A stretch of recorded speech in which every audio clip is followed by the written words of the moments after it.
All right, what is going on, everyone? And welcome back to the Mets Weekly Podcast as we are live at this very moment on YouTube and on X to recap the Mets versus Blue Jays series, as well as all of the latest news and rumors in New York Mets land. But before we get into that, I want to remind everyone to subscribe to the Mets Weekly YouTube channel for new episodes of our show that will now be recorded after every single series of games during the regular season. For those of you watching or listening on playback, you want to join the conversation in the future, make sure to turn on those post notifications to know when we go live. For those of you in the live chat right now, you're not being ignored whatsoever. We're just going to star as many comments as we can and try to pull up as many to keep the flow of the conversation going. For those of you in here, make sure to follow Mets Weekly on X and on TikTok, which mainly features Frank's instant post-game reactions after every regular season game. Those are titled the Mets Frankly post-game. For our audio listeners, make sure to follow us on all your favorite listening platforms to not miss the audio version of new episodes that go up at 9 a.m. the following day. Also, make sure to give us a 5-star review. That would be greatly appreciated. So without further ado, let's get into episode number 124. There is plenty to get into and a little bit of a time crunch for time because, of course, we have a new series starting up at 7 o'clock as we are currently recording this at 5 o'clock. But it seems like we have a decent amount of time frame to talk about this Blue Jays series, which the Mets come away with a sweep. Frank, of course, you've been doing your instant post-game reactions. You're back into the swing of things. It's been 9 games. Again, there's things that were good. There was things that were bad. But again, the Mets, as of right now, compared to last year, getting the job done, whether it's pretty or not. It certainly has not been pretty. There are some things that do need to be cleaned up if they really want to go far with anything. There are some things that are concerning. And it's interesting how, mostly from the offense standpoint, because we're going to get to the pitching later, but really the offense is where this team is going to kind of make or break where they're going to end up going. There are players that we don't have high expectations for who are not doing well offensively. But then on the flip side, there are some players that we do expect to be very contributive offensive pieces, and we have not seen that just yet. So that is something that really I would like to see come around. It needs to come around because this team is assembled in a way where it is predicated on specific players being very productive for them. And if those guys are not clicking, then you lead to these games that are 2-1, 3-2. And it's something we'll get into a little bit, but while they're winning, the way that they're doing about it, I have some questions about the sustainability because they have a few pitchers who are really carrying the load that it's only 9 games. And you're like, okay, well, we're doing good. We're winning games. But when you say that there's 150 games left, then all of a sudden it's like, well, I don't know if those pitchers could withstand that for the 150 more. So I have a lot more when we get to that, but it, like you said, hasn't been pretty, but the main thing is that you are getting wins. I feel like that definitely is a big thing, is that if you told me that, okay, well, we know Lindor's getting to a slow start and Soto's been all right, but you also tell me that, okay, Vientos is struggling and like so many guys are not performing well, and you say, oh, but the Mets are still 3 games over 500, I'd be like, really? So, I mean, that's definitely a good sign that if you're winning, even without your top guys doing well, I mean, there is something very positive about that too that you feel good about.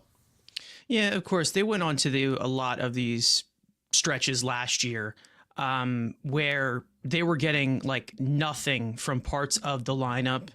And it was the top of the lineup. The bottom of this lineup, we can talk a little bit more about it specifically. I mean, to be honest, there are 2 guys who were expected to be everyday starters that are not here at this current moment and are rehabbing and nursing injuries. But for the time being, you're going to have this pitching hold this up. And like you said, I don't know how many times you can bring these certain workloads, even though they have a decent amount of guys in that bullpen, minus 1 guy right now at this current moment that I do trust to go out there and give us quality innings and give us quality pitches. But again, there is a little bit of concern of how this can hold up, even though there has been a really good amount of performances. A few things that I have seen from this pitching staff that makes me hopeful as compared to last year. Obviously, the walk issue, it's definitely been down as compared to this.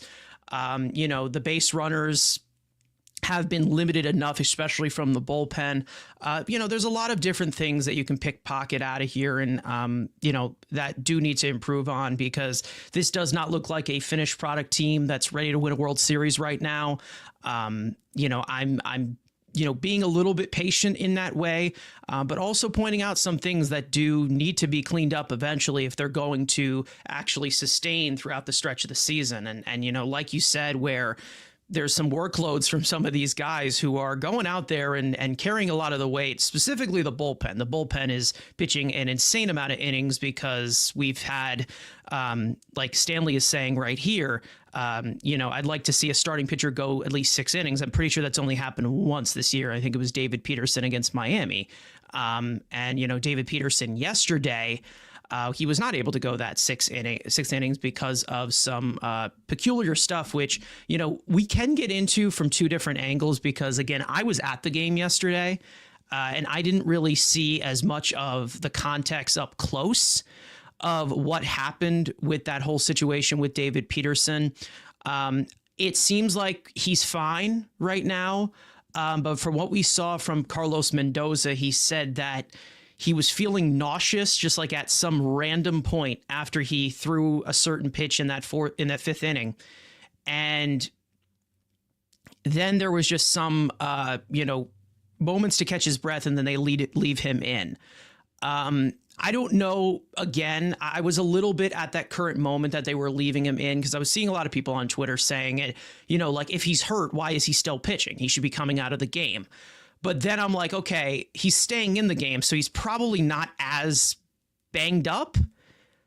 So, and then it ended up just being that he was nauseous. One thing I will say, when we were talking about, what was going on during that game, I will say they did have a little bit of a spotlight on him at the game, and his face was bright red after they left the mound and left him out there. So I didn't know what was going on. We obviously got the context of what was, but he just said, like, just immediately I felt like I was being punched in the stomach. So it was just very, very odd how quick that all went. And then, of course, him hitting the batter with the bases loaded, run coming across, didn't end up being that big of a problem because they end up winning the game in general.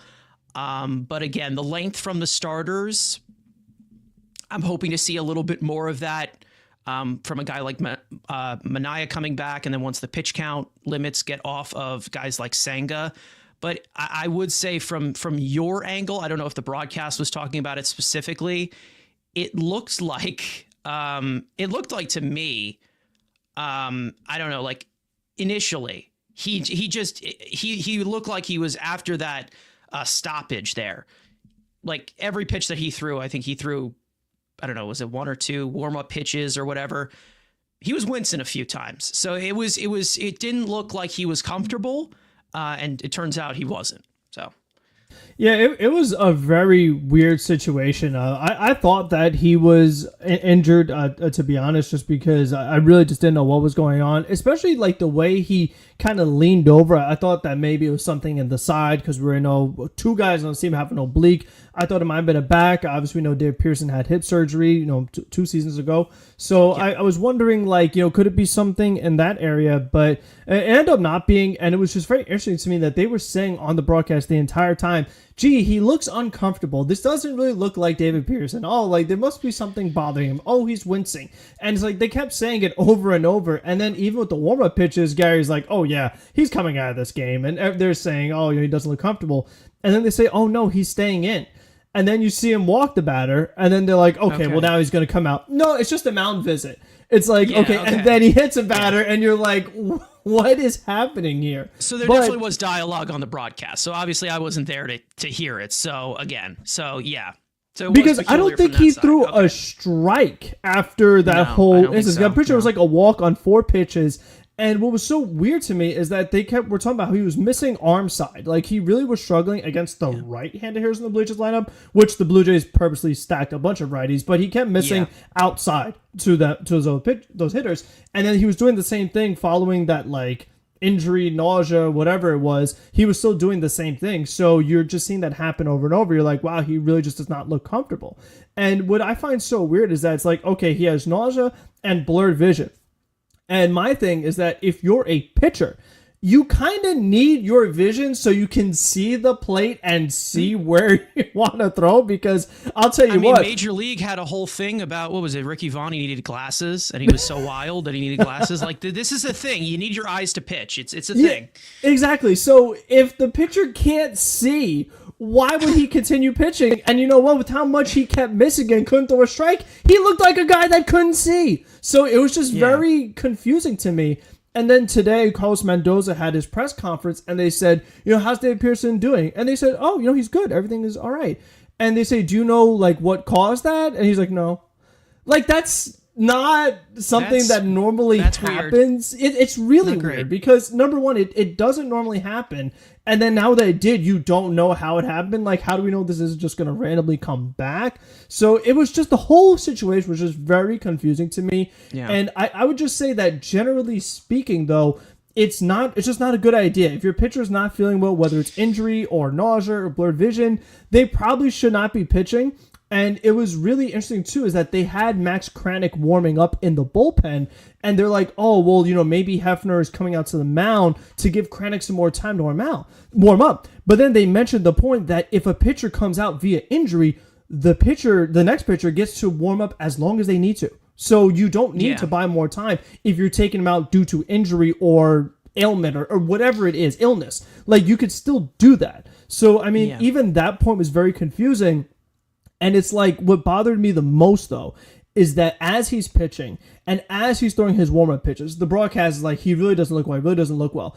And Mendoza just stuck with him. Meanwhile, it was obvious to everybody, it was obvious to you, it was obvious to me that he should not have continued in that game. Yeah. And it was like, because Mendoza, it looked like on the broadcast, went to him, how do you feel? Do you want to keep going? And Pearson's like, yeah, I'm good. And he just goes out there and walks and hits batters. Yeah. It's like Mendoza totally let Peterson make the decision, and then he just couldn't do it for himself. Like, if the pitcher can't see, just be a man, be the boss, and take him out. That's simple as that. Because now what you've done is you've had Max Kranick, and I guess we'll transition to that. He came through again, but it's like the workload that you're putting him in, the situations that you're putting him in, it's a lot on a guy that does not, especially a guy that does not have much major league experience. Similar to the Reed Garrett situation last year. And then we saw what happened. Reed Garrett was excellent beginning of the season. Yeah. He was so good that the Mets constantly used him that he broke down. He got hurt, and he was not as effective. Yeah. I don't want to see the same thing happen to Kranick because he just threw 2 innings the first game of the series, and now you're putting him into a bases loaded situation, get out of that jam, and then pitch the following inning when he had to do something very similar to that in the Miami series. So they're just putting him through this intense workload so early in the season. I just don't think it's a great idea. I feel like if you have a pitcher that's going really well for you, that's unexpected, you should try to maximize that by not overworking him and losing that effectiveness. Yeah. And what I also find very frustrating about that, though, is the last time we saw Danny Young, we talked about the whole Marlins blow up in extra innings. I don't think he even warmed up in this Blue Jays series. So that tells you that, like, Danny Young is so bad, he's almost unusable. So what that means is that you overwork the rest of the guys you do have. Now the other annoying thing is that Ryan Stanek also did not pitch in this series. Yeah. Meanwhile, Kranick threw twice. And Stanek's supposed to be one of your high leverage guys. So I don't understand why he wasn't used. So I just worry that, like, yes, the Mets won this series, that's good. But you just have to think about, well, the way they're doing it, Mendoza's almost managing it like big games. The fact that it's like, okay, we're avoiding Danny Young, we're overusing Kranick, we're overusing Brazaban, and it's like he's trying so bad to get the win of he's avoiding other players, and I just hope that it doesn't come back to bite them later on where these guys get hurt or they lose their effectiveness because of how much they're being used. Yeah, I mean, there are other guys. Of course, we know that, Danel Nunez is on the way to rejoin the team eventually. We don't know when that's going to be. One thing that I will say, in terms of context, I think it was a mismanagement there by Carlos Mendoza. And listen, I've been a very big advocate for Carlos Mendoza. I think he's done a great job. I think the players really, respect him in that way. I don't think David Peterson just like walked all over him and said, no, I'm pitching this. But I'm just saying it's like giving him that sort of choice in the middle of April, the beginning of April. It's like, this ain't worth it, man. This is not worth it. I know that the bullpen, they didn't want to put so much emphasis on it, but they ended up having to do it anyway.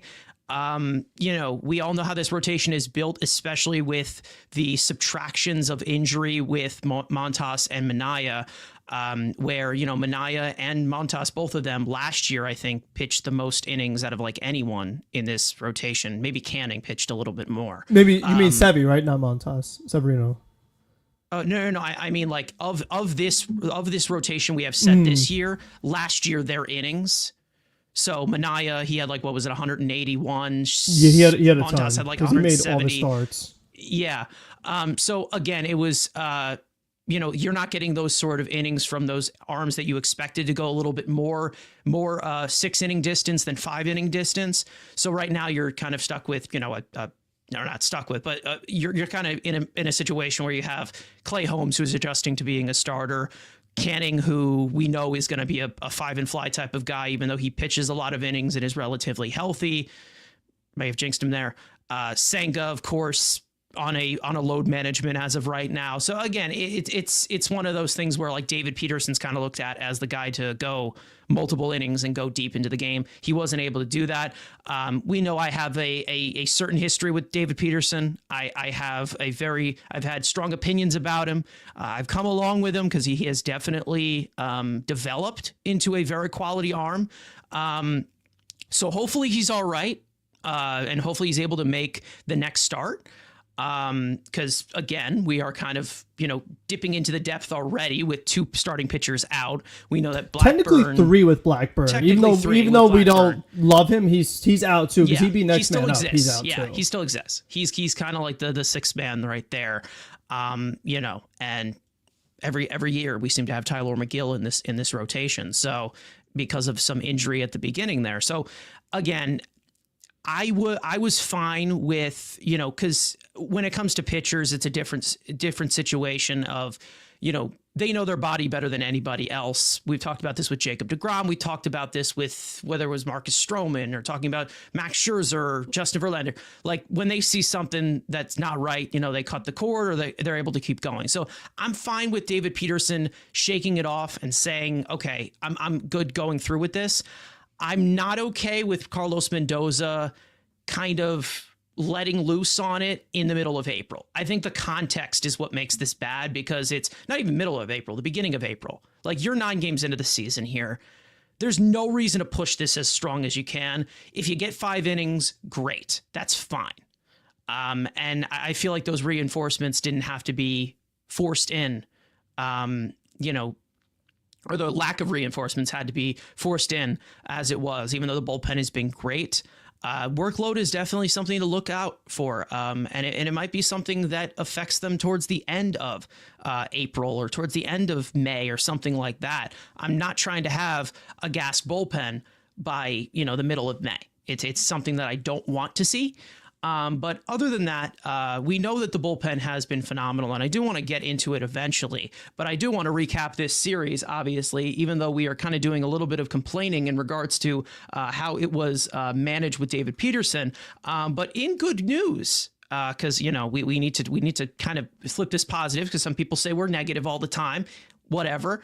But when we get on rants, we get on rants. Other than that, I do want to recap this series because it was a good series. The Mets did end up getting the sweep. They win 3 in a row. So let's get into all of these games specifically, which was the home opener where Tyler McGill got the start, and he posted 5 1/3 scoreless innings with 4 strikeouts on 82 pitches. The Mets would pull the plug after back-to-back one-out walks to Vladimir Guerrero Jr. and Anthony Santander.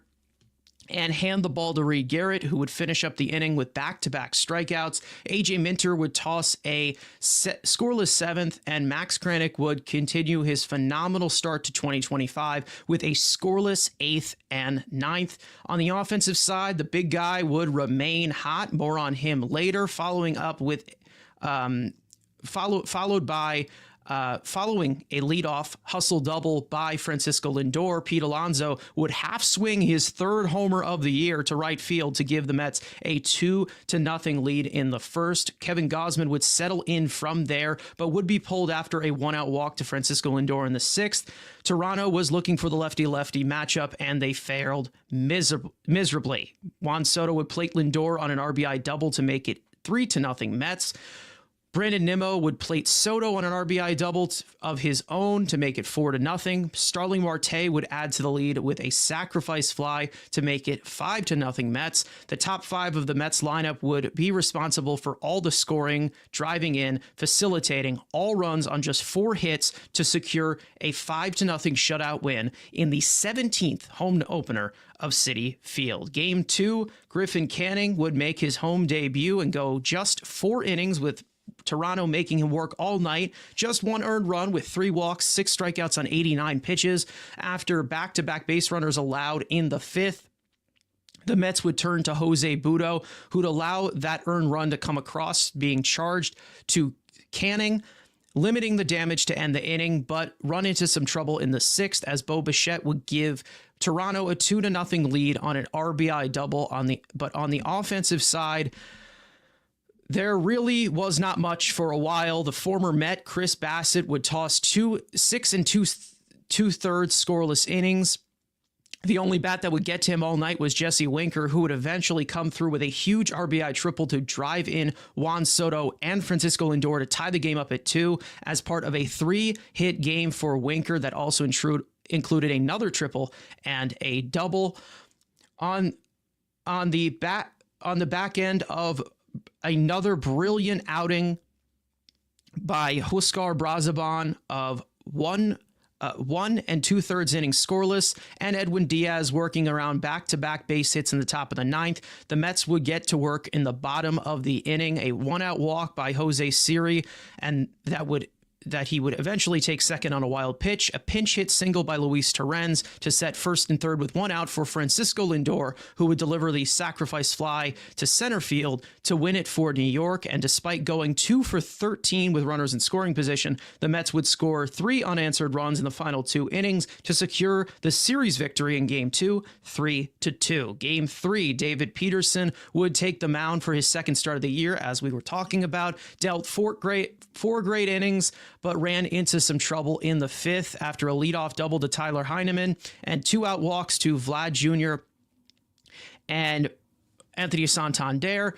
Peterson would surrender the only Toronto run by hitting Andres Jimenez with the bases loaded with that pitch, and that would end his day. Max Kranick would come on to limit the damage and close the book on Peterson's day. 4 2/3 innings pitched, 3 hits, 1 earned run, 5 walks, 3 strikeouts on 91 pitches. On the offensive side, the Mets would do all their scoring in the 3rd inning. Pete Alonso would stay red hot and open up the scoring with a RBI single to plate Hayden Senger to make it 1-0. Brandon Nimmo would follow it up with a sacrifice fly to score Juan Soto to make it 2-0. The Mets would get hits from Lindor, Nimmo, Vientos, and Senger would get on base twice. And despite going 1 for 5 with runners in scoring position, the bullpen would continue their brilliant start to the season to hold it. Max Kranick would come back out for the 6th and toss a scoreless inning with a strikeout. Reed Garrett would put up a scoreless 7th. AJ Minter would toss a scoreless inning in the 8th with 2 strikeouts, and Edwin Diaz would get the 9th, and despite hitting 2 batters in that inning, was able to finish it unscratched to complete the sweep of the Blue Jays with a 2-1 win in the series finale. The Mets are now 6-3 to begin the 2025 season, winning 4 in a row and 5 of their last 6 on the back of just 1 earned run allowed in 13 innings from the bullpen in this series. Frank, I will go to you as for your good and your bad takeaways. We got the sweep, but like we said, there was a lot of messiness, lots of craziness, lots of hecticness to get this thing done. But we obviously have that bullpen that has taken the full spotlight, which we will do a little bit of a deep dive into. But again, win is a win, I guess, right now in the middle of April, 6-3. What are your thoughts? Yeah, I mean, the big thing was the stranding runners in scoring position. I mean, that was very frustrating. The one that stood out the most was Saturday. The 2 for 13, the 8 left on base. Jesse Winker really had to save the day there because there was just so many opportunities that the Mets squandered. They're down 2-0 at that point. So for Winker to get that 2-run triple, he just missed the big 3-run homer going lefty-lefty. That was really nice to see. What I didn't like, though, was that Winker has that huge hit off of that left-handed reliever. His name's Little. Little pitches the very next day on Sunday, and they pinch hit Winker for Marte, who does not come through. So I'm like, if Jesse Winker just crushed this guy the night before, why wouldn't you let him face him again? I know they don't like Winker facing lefties because of his career splits and things like that, but still, I'm like, well, I mean, why not give another shot? Because it's like we always talk about, is that just because somebody is left-handed or just because somebody's right-handed does not always mean that that is the right decision. Sometimes the best players should play. And, that's just kind of how I felt with the way Winker is. And, Marte, he's been so hit or miss because the playing time has just been so inconsistent. Like, you see this guy get a couple ABs a week, maybe a start a week. Like, Winker, he should just be playing consistently. I mean, I just feel like that's the way it should go. I hate to butt in here. It's almost like having Starling Marte. It's like kind of obsolete. Who's been saying this entire offseason? That's so weird. Like he was going to play like 1 every 10 days. There's no way that was going to happen. That's insane, Frank. That's nuts. Yeah, wow. They didn't get to build the platoon the way they wanted to. Obviously, I mean, they did try to trade Marte. It didn't work out because they knew with re-signing Winker, he's a guy that strictly faces right-handed pitchers, but you were not able to move Marte to then sign that right-handed hitter who actually does really well against lefties, specifically with power. So since they couldn't do that, they just kind of inherited Marte for one more year. So that's just kind of the situation that they're in. We knew that. We talked about that the whole way through. So, I mean, that was just another piece that was a little frustrating. But I feel like the infield has just been very interesting outside of Pete Alonso offensively. Like Lindor, he had a much better series against the Blue Jays than he did in Miami, and he did against the Astros. I mean, at one point he was like 3 for 6. He had led off game 1 and game 2 with doubles. I mean, he was doing a really good job of setting the table every time, but they just weren't really cashing it in, even though Lindor was put in a position to grab a lead early and they weren't able to do it. So at least he's doing his job as a leadoff man. And I will say for Lindor, even though he's having his usual early season struggles with his, March, April, cold weather, all this other stuff, what I do like about Lindor is that he's not really striking out. I mean, the one thing that he has done really well in is you saw it in this game and you saw it in another game, the sacrifice fly opportunities, he's been money. I mean, because he's putting the ball in play, even though they're not hits, even though he's not hitting the ball super hard or super far, he's doing what he needs to do. I mean, one thing I will say in this series, he definitely got he hit it better. He hit it better, yes. But and he's using the whole field a little more. I think that's more encouraging too. Yeah. We've seen Lindor struggle in the past where he's overswinging, falling to a knee, too much uppercut, and then he's just striking out. At least now he's just taking that approach of like, you know what, if it falls, it falls. If it doesn't, at least I hit it outside the outfield. And it's kind of interesting that the Mets he hasn't really faced much left-handed pitching at all. Like, when was the last time we saw Lindor bat right-handed? So I feel like that's also another thing to kind of consider as he's working his way through his usual early season slump. So even though he's slumping again, it's definitely not the worst we've seen from him. So I do think that at least that's something to be slightly encouraged about, and you feel like he will get it going as the season goes along. Yeah. But the other infielders, Beatty, I mean, really struggling, and Luis Angel Acuna will be starting tonight, even though the Mets are facing a right-handed pitcher, and it's been a struggle for Acuna too. So they're just hoping that one of these guys hasn't really gotten as many chances as Beatty so far. So he has not. It's like, and I'm not advocating for Acuna, like I've said before, but it's like, I mean, I don't even know. I don't even want to get like full onto it because we're already like a half hour in already. And this topic can just continue. But I mean, I don't know what to say anymore at this point. Like, this is who he is. Like, it really is just who he is. And if he wants to, even though he's not going to get the playing time today because he's been so god awful, this is the exact same thing. This is the exact same thing that we have been seeing throughout his entire major league career. Not his spring training career, not his AAA career or the lack of AAA that he got, because that apparently is some kind of excuse for a 25-year-old at this current point. But his minor league career, whatever, this is who he is now. This is what Brett Baty is. I don't know what to say anymore.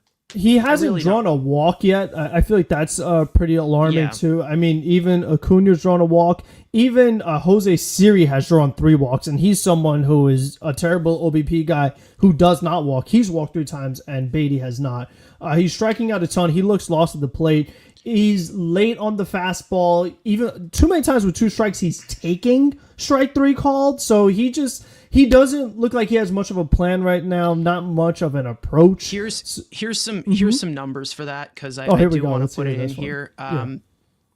James Shiano from the Mets Up Pod, he put this out that Baty has taken 21 plate appearances this year, and in 9 of those he has fallen behind 0-2.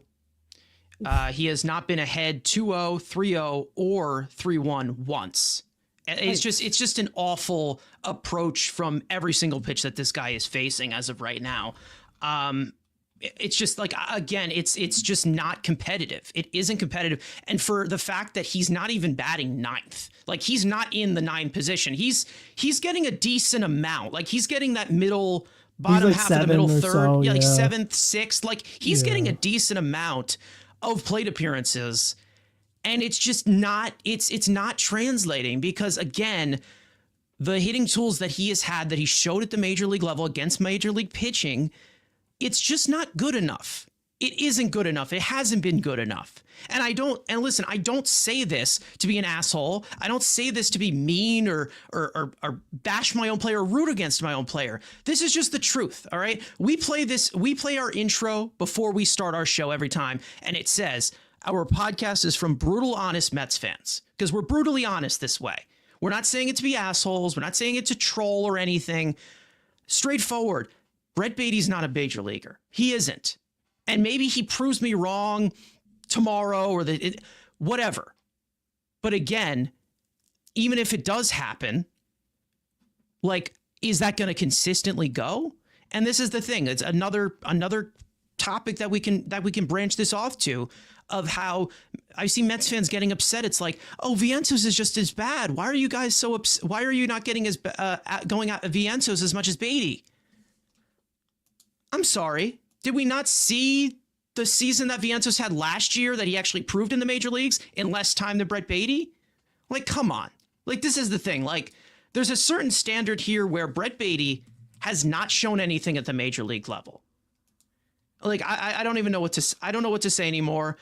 Hopefully he figures it out somewhat. But like we have said, Jay is saying here in the chat from Twitter, saying, do we think the time is up on Baty? It's ticking, because we know that there's a certain someone who could be coming back in Jeff McNeil. And even though I'm not the biggest fan of Jeff McNeil either, Stanley's saying, where does he return when he is better than this? I mean, anybody with a brain could say that, no matter if I want to, troll Frank in that way or anyway. But again, McNeil, when he comes back, Stanley's saying, where does he play? He's going to play second base, because as of right now, you're not getting anything from that position. So I think, there is a certain someone that I prefer to be at the second base, but, beggars can't be choosers at this current moment, because, guys like Ronnie Mauricio, who I want to be the second baseman when it's all said and done, he's not ready yet. So right now, this is the reality that we are sitting in front of. So again, that bottom part of the lineup, it's not just Baty who's been bad.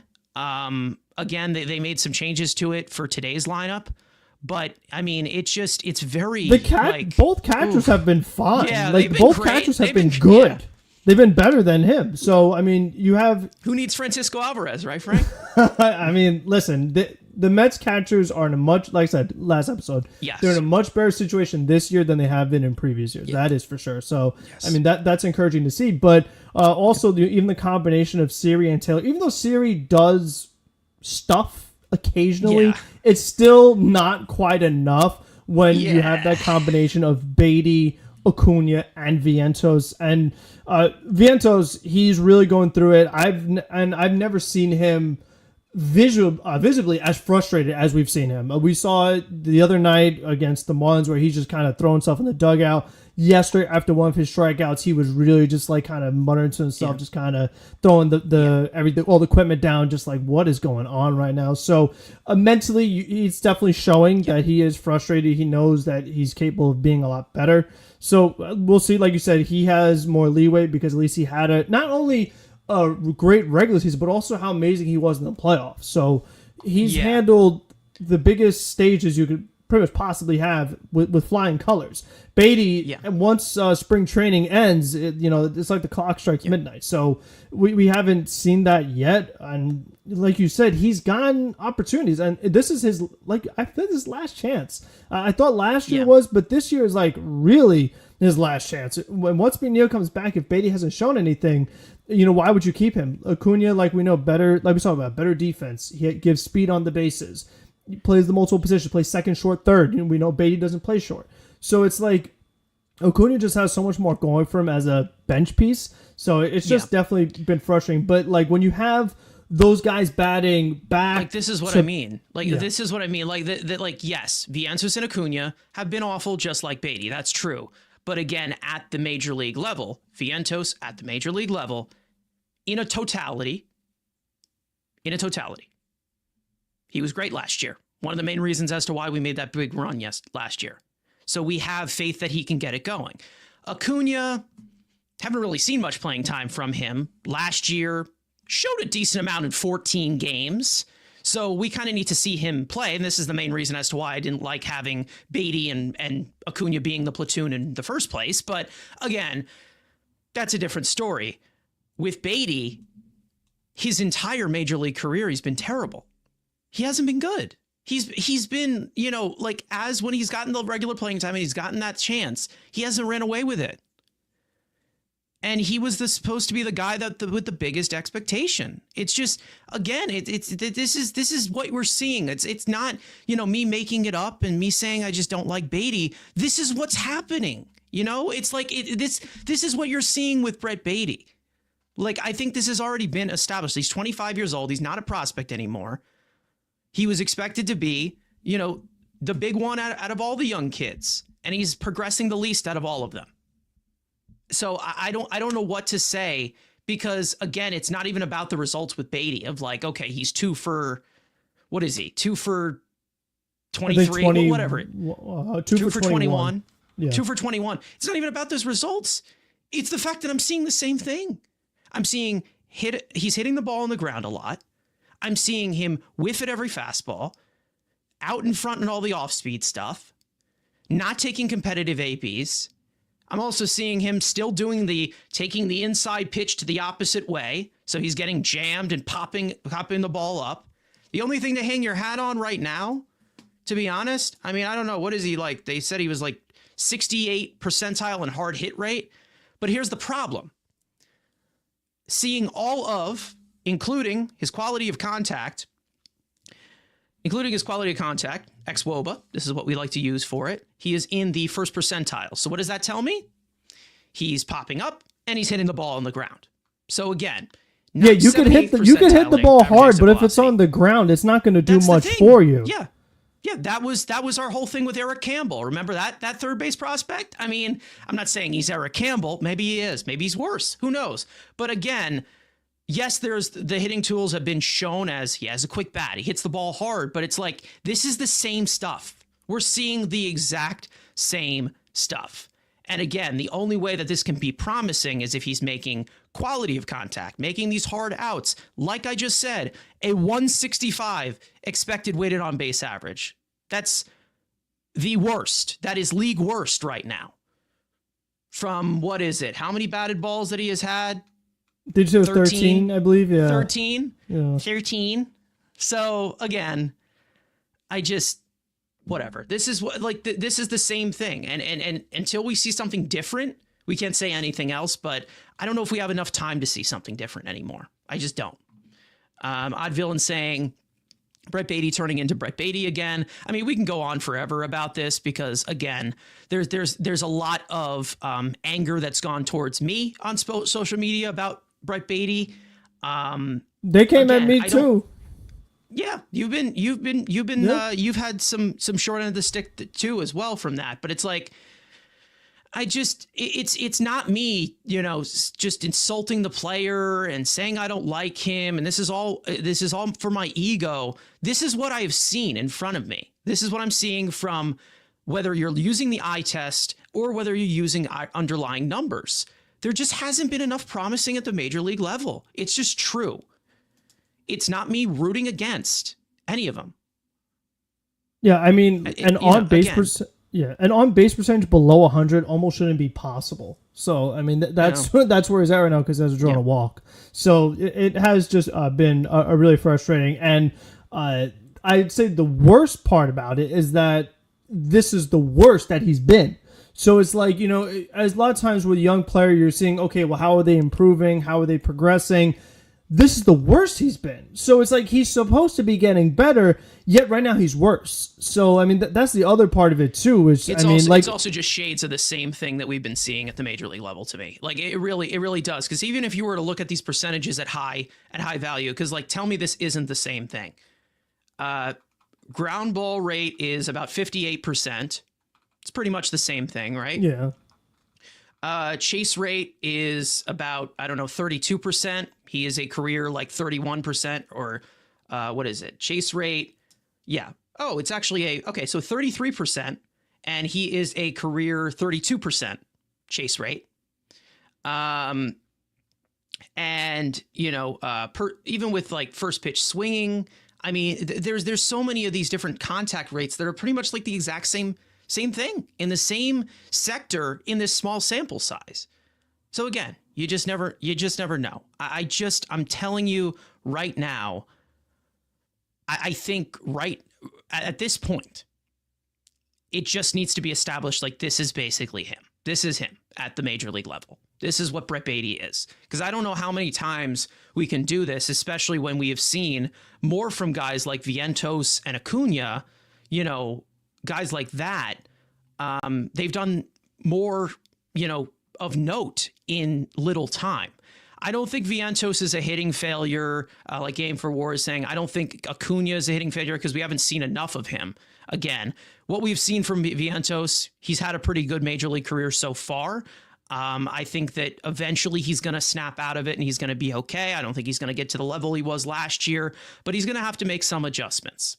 It's just going to have to happen. And I think that there is going to be a decent chance for him to do that tonight, and I will get into that in a second. But when it comes to, Acuna, we haven't seen much from him. With Baty, a lot of these issues were just like originally scouted from him. Like that, like he always had the ground ball issue. He always had, this very spotty stuff against this off-speed stuff and secondary stuff.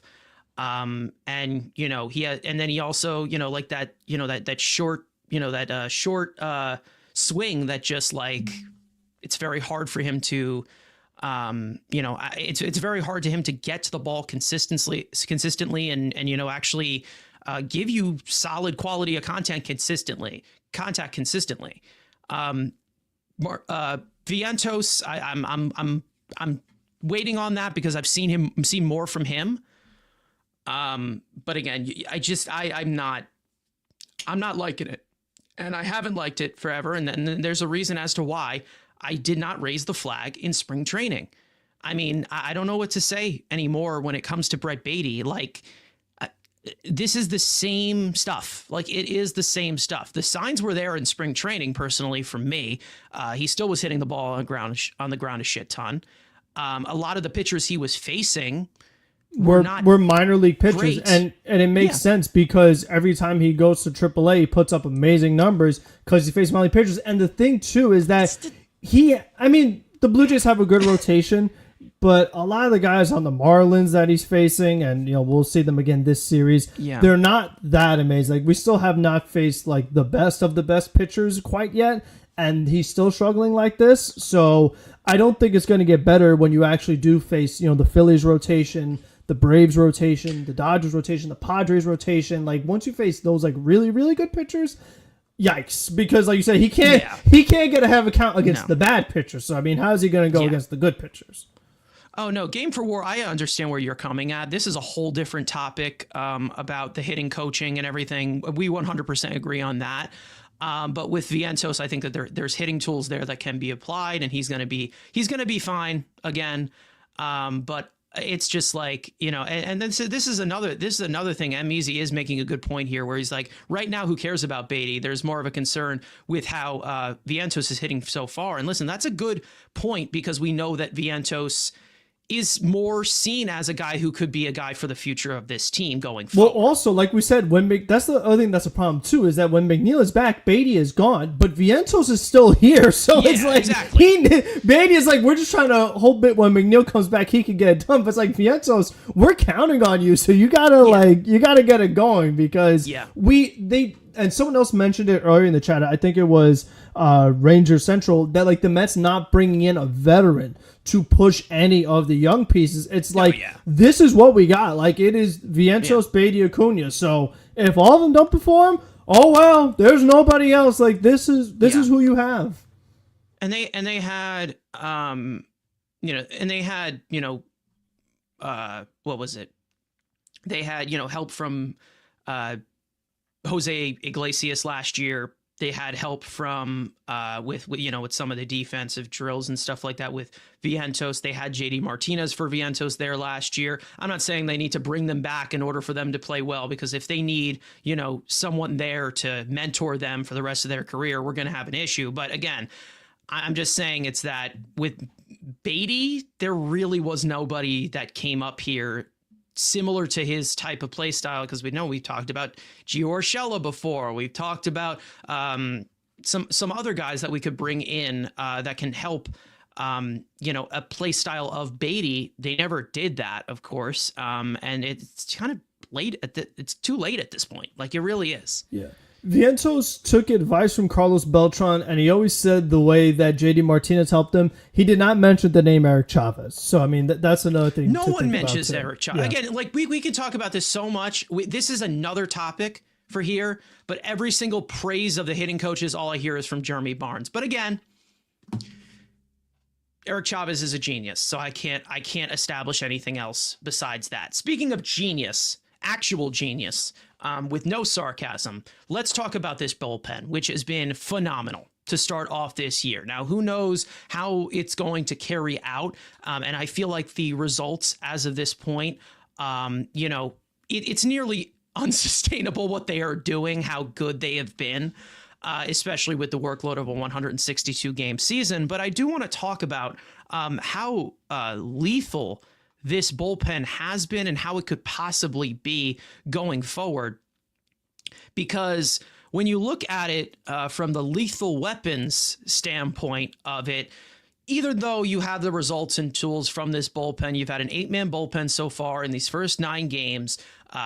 There's things that could be a lot better in the overall unit and the usage of them. Obviously, with Kranick and Brazaban getting over 7 innings of work already, we are getting a really good sample size from this bullpen, and it has been fantastic. And not to mention what it can be and how talented it is. I also have this section of stuff plus grades, which for those of you who are not very familiar with stuff like this, a lot of different characteristics as compared to the average in league average. So there's, spin efficiency. There is, overall velocity is there. There's overall pitch shape and movement, things like that. That all gets kind of, wrapped up into a grade, which is on a scale. 100 is considered the average. So, it's basically kind of similar to weighted runs created plus as for with offense. But if you look at it from the triple threat, of course, you have plus fastballs from Diaz, of course, like it's always been. A plus fastball from Minter in overall shape. A plus fastball from Stanek, Budo, and Kranick. Stanek and Kranick. Sorry. Anyways, and then, of course, the off-speed pitches and changeup and splitters. You have plus changeups from guys like Minter and Budo and Brazaban, which is his best pitch and has always been his best pitch. You have great splitters from guys like Reek Garrett, and I mean you have so many different weapons here, and all of this is via MLB Pitch Profiler. So guys, make sure to go check that out. MLBPitchProfiler.com. They do a great job, breaking down pitches of characteristics. Now, obviously, there's other grades like Command Plus and Pitching Plus of things like that, because Stuff Plus is obviously shown without a strike zone, and we all know we need a strike zone to succeed, especially with what we saw last year where the Mets were walking everybody. But again, the stuff is there and it can be applied. Not to mention, if you were looking at this list right now, you may notice there's a guy who has some of the best stuff, if not the second best stuff, behind Edwin Diaz, who's not even here yet, and that being Danel Nunez, who we know is just starting it off slow in AAA to ramp up as of right now. So it could be even better. Now, as for Denny Young, he exists at this current moment, and he's kind of a placeholder who's out of minor league options. But if you were to talk about from specifically the amount of sample size that these guys need to pitch at, all of them have plus pitches. All of them have MLB ready pitches, even with Brazaban having just one plus pitch as C graded as of this current moment. Who knows if it improves or not. Still 100 on the sinker. Doesn't throw his fastball that much, so it doesn't really matter as much. But again, these types of two-pitch guys or deep arsenal guys, I mean, this bullpen can be great. We haven't even mentioned Sean Reed-Foley, who's still with the organization, who has a phenomenal fastball and a great slider that he needs to learn how to keep track of it. It's all really just about making pitches, and I'm pretty sure Brandon Nimmo talked about, the bullpen workload in the post game yesterday. And he says all they need to really do is, it's great to see them making these pitches and they're all going to be filthy. Like, this is a deep bullpen. There's, options on the way. Of course, there's some guys in the minor leagues who have got some really good stuff that maybe could be bullpen arms down the line. But again, when it comes to the overall pitch refinement, some of these guys and these grades have risen as compared to last year. Like, they've improved. Again, small sample, who knows if it regresses or anything, but also it's also impressive to see a lot of these plus grades too when you're in an environment such as New York in cold weather, even though they haven't really played as much cold weather. They played 3 games in cold weather. Stuff plays. We've talked about this before. And I think that, again, the workload is a concern for what they're using as of right now. Frank, I will go to you on here, but it's just really exciting to see a team just kind of develop this deep of a bullpen, because even compared to last year where we had like 2 arms that were reliable in the postseason, what we have seen so far, this is a juggernaut of great pitching that we are seeing, and hopefully there is more to come. I feel like it's just very interesting because I'm pretty sure I said this on the last episode too, but we talked about at the end of spring training, like, who's going to get that last roster spot. And we said, all right, it's probably between Kranick and Brazaban. Like, they were supposed to be maybe some of your worst guys because they were the ones that like are just barely making the roster. Yet, as you show in this graphic here, they are the guys that have pitched the most innings out of this bullpen. And the reason why they've pitched so much is because they've been so good. Yes. They've been lights out. So, that has been just really awesome to see. And the way they do it in their outings is multiple innings. So you're seeing like a 2-inning outing or a 3-inning outing, or, inning and a third, inning and 2/3, whatever it is. So when they come in, like, they're getting multiple innings done so that you're not using as many relievers per game, because you bring in Brazaban, he does 2 innings, or Crank does more than 2 innings. So instead of using 3 pitchers or 2 pitchers, you use 1 pitcher. So it just really helps kind of keep everybody else in the bullpen rested. I will say, though, I mentioned it earlier, but like, Stanek really needs to pitch. Because you're showing, who's gotten the most innings. Yeah, like, he's barely pitched. So that has been just really interesting to me. And then, when you look at the guys who have given up the runs, it's been Danny Young, who, as we know, was a disaster in that Marlins game. Minter gave up a couple. Budo gave up one. But then every other reliever, so that's Diaz, Brazoban, Kranick, Garrett, Stanek, all those guys have not given up a run. So, I mean, that has just been really, really awesome. And, not only has the bullpen been good, but so far the starting rotation, besides length, has been really good as well. I mean, everyone ERA's below 4. Most of these guys, outside of saying, everyone ERA below 3. McGill's at 0.87. And with that combination, as we know, the New York Mets right now have the best ERA in all of Major League Baseball. They have not faced the greatest competition, but the pitching has been really good against that competition, which is not always the case with the Mets. So I've been very encouraged by that.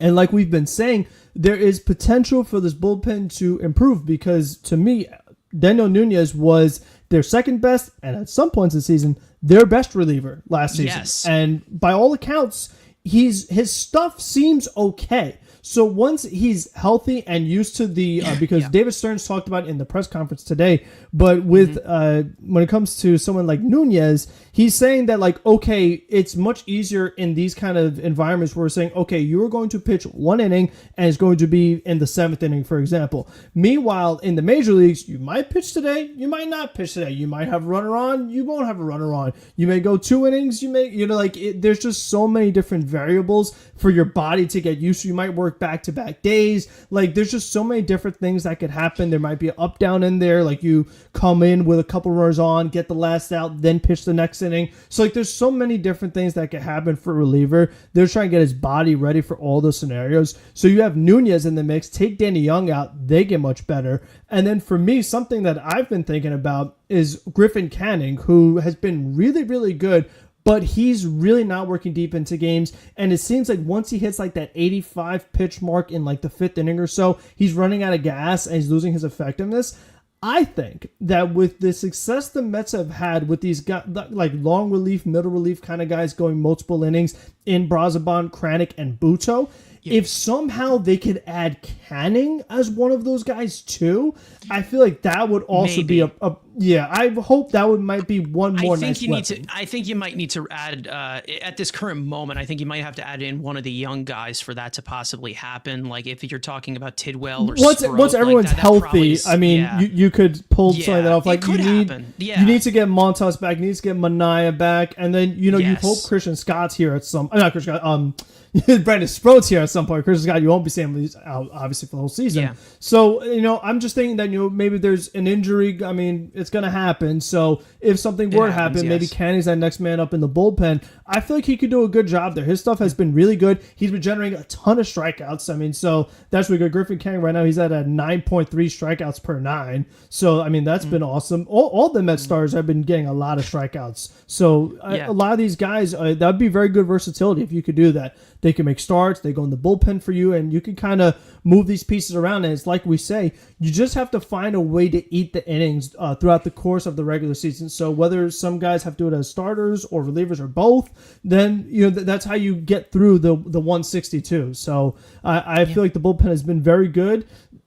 There are ways that it could improve in some ways, so we'll see. I mean, Kranick, he's the wild card to me because we just did not expect this at all. He's not someone we were talking about last year, so if he could turn out to be a huge piece for them as someone you were not expecting to be a contributor, that's going to be a big deal, especially in that role they've put him in. He's not walking batters either. So you put him in with the bases loaded, you put him in for multiple innings. He's one of those guys you put him in every single situation. A lot like the way they used Daniel Nunez last year. So it's like maybe he could. Then that's what I wanted to see from Stearns because this is what he made a career of doing in Milwaukee. These pitchers that you never heard of, especially in the bullpen, they just come in and they're amazing. If we start to see that now with guys like Max Kranick, then that would really be a huge piece for this Mets team. And like we said, the offense has not been great, but you get pieces like this in the pitching, you could go a long way because that's how the Brewers were built. They didn't have much offense, but they had great pitching, and that will carry you a long way. But the hitting is what will take you over the top. So I would like to see this pitching continue to do what it's doing, really. But again, it's like with Danny Young, it's just really important that they figure out what's going on there, because you can't just not be using him. I know he's not been good, but it's just in the 162, you can't be overworking all these other guys because Danny Young is not good. I feel like he's just there as a body right now because he's out of options. And then I think it's going to end up being Paul Blackburn that replaces him on there. And yes, Paul Blackburn has not been fantastic as a Met. He hasn't been healthy as a Met. But again, that's somebody who can also give you multiple innings. Danny Young is just a guy who exists at this current moment, who is pretty much the stooge of the roster right now. Like, that's pretty much it. He's possibly been the worst performer out of anybody, I guess, as the pitching, because there's been a few awful hitters. But again, even for some of these guys that are in the organization in AAA as of right now, adding to this point of Stuff Plus and how things grade out. And listen, this graphic right here, this is just a piece of some of these underlying numbers of how things grade out. But again, we've talked about it, stuff playing. Danel Nunez last year, if you're talking about his arsenal, his slider, 113. His fastball, 125. You also could go to someone who also has had health issues, who's still in the organization, like I have said before, guys like Sean Reed Foley, who's also, if you were to look at his grades, his changeup, 118, his slider, 101, his fastball, 109. So again, like, you're seeing these being graded as above average pitches that need to be applied. Of course, they got to throw strikes because Stuff Plus, again, is calculated without a strike zone. But like I've said, the tools are there. And again, to have a good coaching staff, to have these guys to piece this all together the way that they have, it doesn't look great from the outside because, of course, going into this season, everyone's like, oh, this rotation looks like crap. Again, and I listen, I say this not in a delusional way, but I say this as for somebody who has proven it in Milwaukee, and we're starting to see it a lot. 3 words. We say it all the time on social media. Let Stearns cook. Let him do his job. All right. There may be some concerns. There may be some bumps in the road, but he realizes that there's 162 games. Sometimes you win. Sometimes you don't. It's all about being in the middle, being efficient. And that's what he has done as a member of the Mets front office since he's been here. Yeah, I mean, it's looking really good right now. So we'll see, because like we said, a guy like Griffin Canning too, we were hard on it. I was really hard on them signing him. And if that's what I'm saying. So by some accounts, he was the worst pitcher in the American League last year. If you could turn the worst pitcher in the league to a really good pitcher, then you could solve just about anything. Yeah. So we'll see how it progresses throughout the season. But I mean, so far, it's been awesome. So let's see how it goes. And obviously, the final stage is developing your own arms again. Mm-hmm. But that type of development. It looks like, and listen, with the way McLean and Tong and these guys are rolling, they could be on the way to doing that.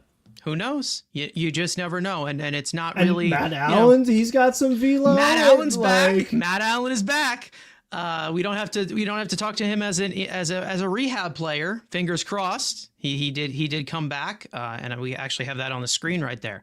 2 2/3 innings pitched, 2 hits, one walk, 5 strikeouts. His fastball, I believe, was up to 98. He looked good. So after having 2 Tommy Johns, a nerve correction, and an internal brace, I'd say looks pretty good. But he's at age 23. So it's actually crazy to think that this guy's only 23 after all the shit that he's gone through in these last 5 years. So obviously we're rooting for him, and hopefully maybe we see him soon, but that's a little farther down the line because he's right now sitting in Port St. Lucie. I'm easy saying eventually these starters are going to have to go 6 innings. And listen, we've talked about this before. I think, we saw a lot of struggle even last year, even though the bullpen was not as reliable as it has been so far right now. Piecing this thing all together, we were seeing Severino and Minaya and Quintana a lot struggle to get out of the 5th inning, struggle to get to the 6th inning. So again, right now, I'm kind of looking at this as like April, like April into May. It's all about just piecing it together. And then, of course, the Mets rotation needs to get a little bit healthier and take the load off of the bullpen, which hopefully at that moment, they do get a little bit healthier. I don't know what the timetable is going to be, but we do have some timetables for some of these guys in terms of injuries. So, Frank, I'm going to turn this one over to you for the injury report. We have plenty of injuries to give you an update on that we have gotten over these past 3 days. So, Frank, I will swing it over to you for the injury report. Who's healthy? Who's not? What does the doctor say? What did the doctor order? We got a lengthy report here. So starting off with Jeff McNeil. Mets second baseman took grounders on the field prior to Friday afternoon's home opener and has been taking swings in the batting cages. Mets manager Carlos Mendoza stated that the plan is for McNeil to take multiple days of live batting practice before returning to game action. The 33-year-old former batting champion is still recovering from a mild oblique injury that he sustained during spring training. Francisco Alvarez, Mets catcher, caught Kodai Senga's bullpen session on Friday afternoon and is taking batting practice in the cages for the time being.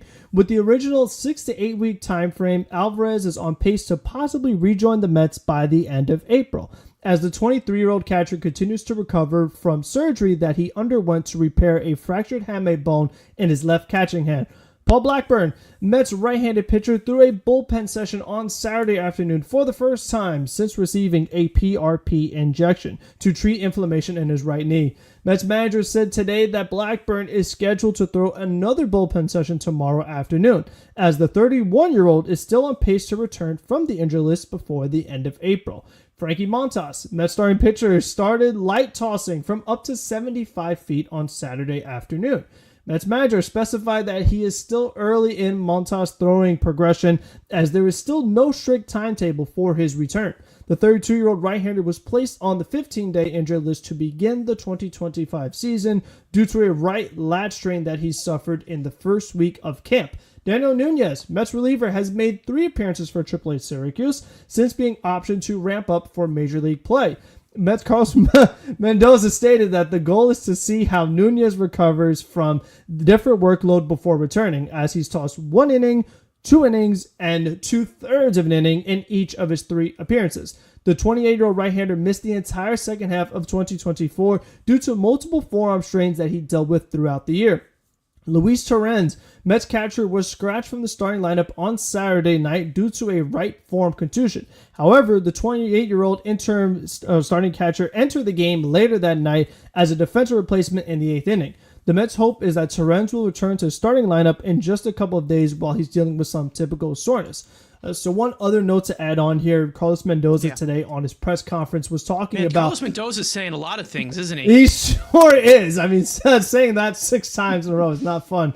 But he also said today that with the way the weather has been in New York with the rain, that the guys have not gotten to get in all the drills and workouts that he wants them to. So there is a consideration that some of these guys might be sent back to Florida, particularly Jeff McNeil, so that he can get all the work in that they want and just get, do baseball things on a baseball field like as it should be. So we'll see how that goes. I mean, today, not the greatest weather still. I mean, this is April for you. I mean, the Yankees-Tigers had some snow. Yeah. So it's just that time of the year. So if they want to put these guys back in Florida just so they can actually get what they need to get done to get these guys healthy quicker and back on the Major League field quicker, then that's got to be the case. So I understand for the home opener, everyone want to get their introductions in, get their little wave to the crowd and all that. But, at some point, the main thing is getting these guys rehabbed and ready to go. Yeah, I mean, obviously they can do as much as they can indoors. I know that they have their facilities, their batting cages or whatever. It's not going to rain every day, right? And they just toss something into the fire. Easy, we talked about Peterson earlier on in the show. He seems to be fine. didn't seem to be injury related. He seemed to feel nauseous during his start after throwing a pitch. Didn't feel nauseous before, didn't really feel nauseous after. Seems like he's okay. Mendoza said that I don't know where the hell that came from, so that's the only alarming part of it. I felt nauseous watching all those walks and you're hitting guys with the bases loaded. So, I mean, we all kind of experienced that. Yeah. That's rough. And you know what? I think it's just part I've of being always a Met talked fan. about my situation with Peterson, of course. And you know, this recent stretch, he wasn't walking many batters. Like the walks were down. And Yep. yesterday, They're creeping back up. live in front of me, I was at the game.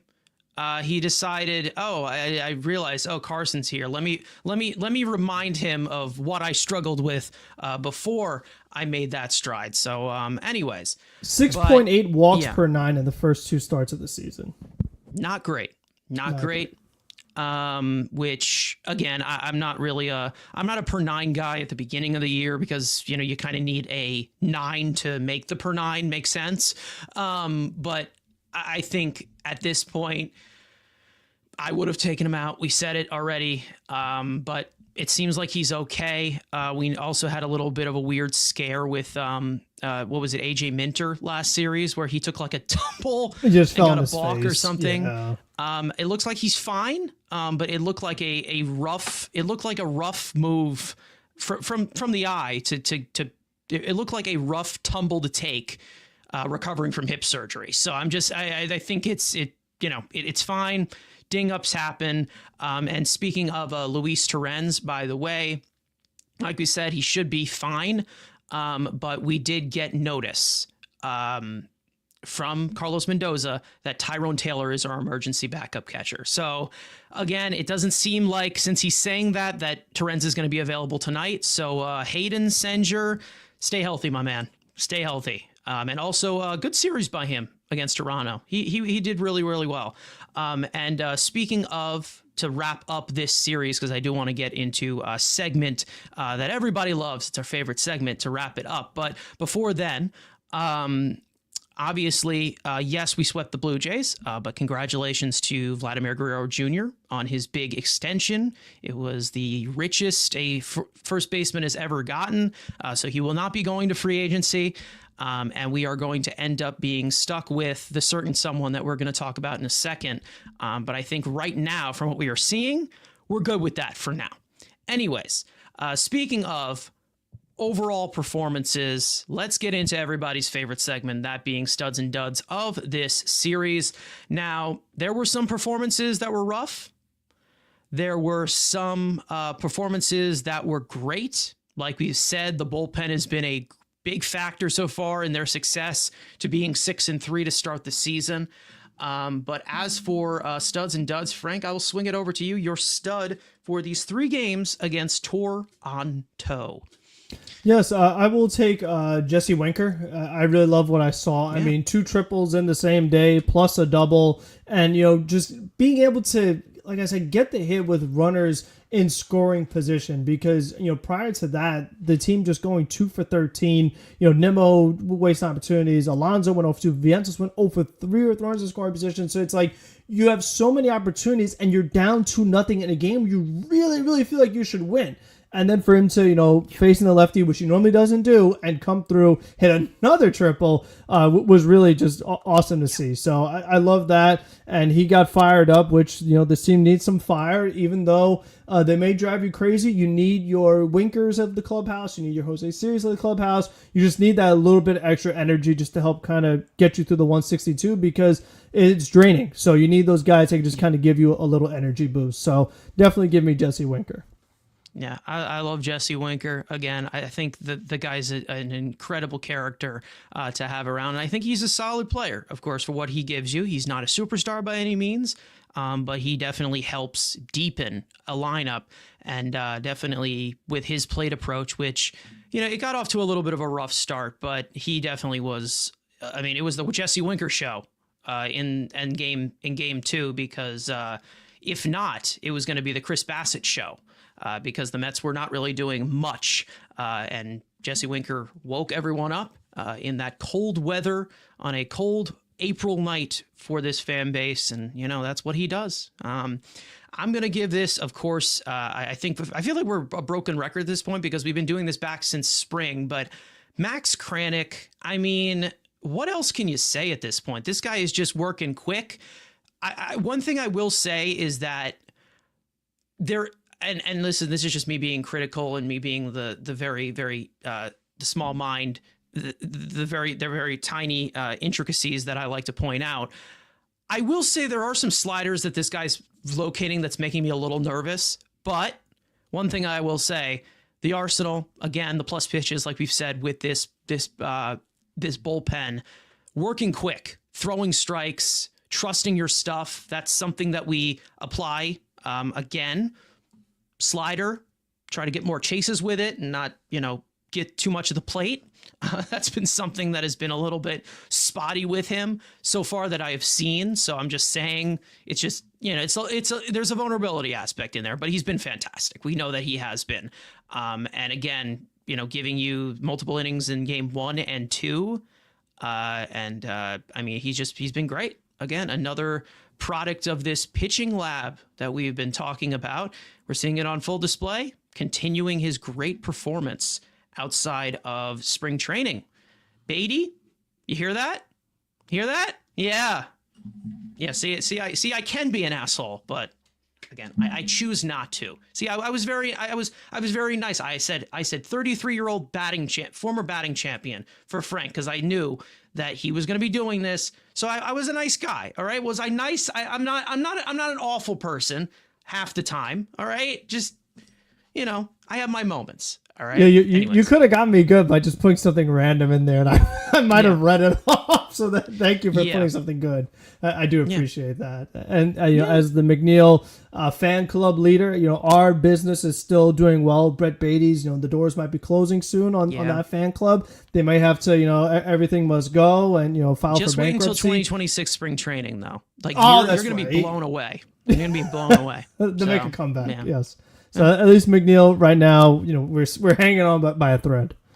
Yeah. I mean, listen, one thing I will say, there is a point of emphasis of this platoon that we have seen from Brady and Acuna. One thing that they have done is make Jeff McNeil look like the better option so far. So again, that's good for the Jeff McNeil people.